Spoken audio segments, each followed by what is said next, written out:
You're listening to the airwaves of Radio Al-Ansar International, Durban 90.4 FM, Pietermaritzburg 105.6 FM. Of course, wherever you are, audio stream, but we also want to welcome our viewers on Facebook and YouTube right now. This interview currently is live on the screens, and we're talking about a very important topic. It's all about teen vapors and the risk, the harms to their mental health. We know that it's packed in all of those fun colors, and it's seen as socially acceptable and less harmful than tobacco. So probably the best or the better of the two evils. Vaping is rising and at an alarming rate as well among South African teenagers, putting them at risk of addiction and harm to their developing brains as well as their mental health. Now, to chat more on this topic, we welcome on our screens as well as to the airwaves of Urban Woman Razia Rangrage, Dr. Alicia Porter, who is the board member of South African Society of Psychiatrists. Good morning, doctor, and welcome to Urban Women this morning. Oh, thank you, Razia. It's lovely to be here. It's an absolute pleasure. We're talking about something that we're seeing really is trending at the moment. I think so many of the teenagers have to have that vape in their hands, even at schools. It's been reported where children are carrying vape and things like that. So with vape becoming increasingly popular amongst teenagers in South Africa, what are the primary mental health risks that are actually associated with it? So, I think with regards to vaping, I think it is a symptom of a much bigger problem. And I think it's a symptom of the mental health crisis that's currently facing our children and adolescents. And it really does seem to be more of a coping mechanism, because I think there's a bi-directional relationship that, children who use vapes are more at risk for mental health problems like anxiety, depression, aggression, suicidality. But oftentimes children who have underlying anxiety, depression, or, even aggression or suicidality, they have an increased use of vaping as a coping mechanism. And so, if we kind of look beyond the funky flavors and, the sort of all the kind of things that go into, or the paraphernalia,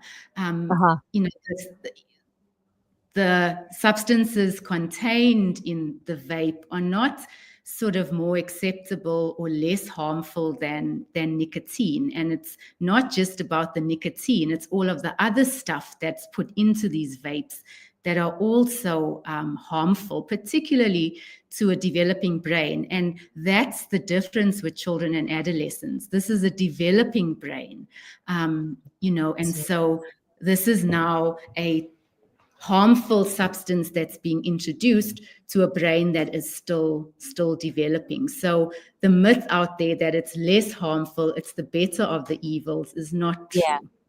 Absolutely. I think what's happening is that the spotlight is actually put on that less nicotine compared to smoking. And so, removing the other harmful products, as you just mentioned. And yes, it is a developing brain. Now, a survey was actually conducted across 52 high schools, and nearly 18% of students reported using a vape or vaping products. So what does this growing trend mean for the long-term mental health and academic performance on, as you've highlighted, the developing brain?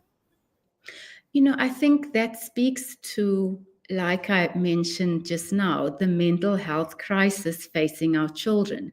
There has been a significant increase in anxiety, depression, eating disorders, in children and adolescents. The difficulty is that it looks quite different to adults. And along with the anxiety, depression, you're going to get a decline in academic performance. That's often one of the telltale signs that something is not okay. And so I think the increase in vaping kind of correlates with the increase in mental health conditions. And for me, it's more of a symptom rather than, it's better or more acceptable. For me, I would want to know what is underlying, what's driving this increase. And I think it's got to do with the fact that our children are really struggling at this point in time. But it just looks so different in children. So, it's Yes. often just seen as this is normal teenage behavior, or this is just a normal this, so we've normalized it. But I think underneath all of that, our children really are suffering, and a lot of the times in silence.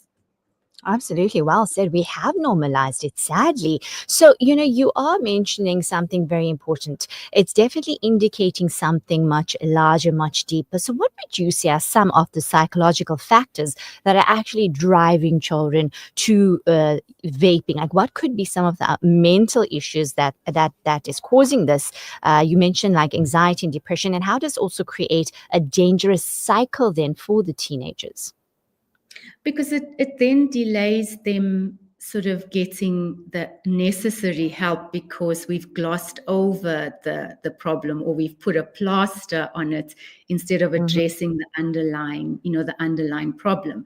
I often see kids come, because I see a lot of children, and I often see them come in, and the complaints is that they've been one of the complaints is that they've been vaping. But when you actually sit and unpack what's happening, oftentimes it's untreated, ADHD, there's anxiety, depression, problems with their self-esteem, and so the vaping is a result of that. And if we don't then address the underlying problem, or we don't address what's happening, underlying all of this, it does then have long-term consequences, because then this means that these kids are not being treated for the anxiety or depression, but that then increases. They say the biggest risk in children for suicide is untreated depression.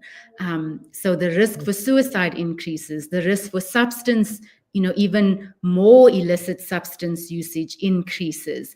And then you're going to get sort of problems with self-esteem, and even with your academic decline, and then you're going to get a failure to launch. And I can be very dramatic and then say it then contributes to our GDP, because you're going to have adults who are non-contributing, because there's been issues in adolescence that weren't addressed. And what we know about mental health issues, even in adults, is that the average age of sort of onset is about 14 years of age. So even when you seek treatment during adulthood, oftentimes it would have started way before in adolescence. So untreated mental health conditions definitely does eventually, because oftentimes our policymakers only respond when it impacts the pocket, and it Yes. might not be impacting now, but it's going to impact eventually. That's so true. I think it's so important that we bring awareness to what's going on right now and understand what is really the underlying issue and where is it going to lead to in the future. Because as you've just mentioned, I also I have a life coaching practice and I'm a holistic healthcare practitioner. And basically, I always say that our adult issues are often because of childhood stuff. So we have to keep undoing or unpeeling whatever layers have been developed from them. So the big question is, I think, as many parents are probably listening in, and you have just highlighted the very serious and detrimental effects that it could lead to as they grow, and this goes basically unattended to. It's scary, and we don't want to get there. So, how can we actually then help our teenagers right now in order to cope? How can we support them in a much better way in order to deal with their stress and their mental health issues, where we encourage them not to turn to these substance abuses or even like vaping? I mean, I think that parenting now in the 21st century is really a uncharted territory. I mean, I think the challenges that our parents faced is nothing to what parents now in the 21st century are facing, especially with all the input from social media and all of these. We're competing with so many things. And I do think that there really has been a difficulty where parents are afraid to parent for fear of what may happen. But I kind of like to think about it is that everything, the saying that says charity begins at home, everything begins in the home. But there's almost this fear with parents, like, if I start talking to my child about something, then, it's going to give them ideas. Listen, the ideas are already out there and they've been exposed to so many things. So, my first sort of thing with parents is we need to begin to have these conversations within our homes. We need to be talking to our kids. I like to think of them as courageous conversations because they're uncomfortable conversations. Absolutely. But we should be educating our kids, not a screen or not TikTok. I mean, the number of influencers on TikTok and the amount of information or misinformation out there is scary. But there's no other voice. So we need to be talking, but we also need to be aware of what it looks like in children. So when there is if we've had a child where they are functioning and they usually get 90% and they're only getting 75% now. Yes, they're still passing and passing well, but that's a decline for that child. So we need to be asking what's happening, and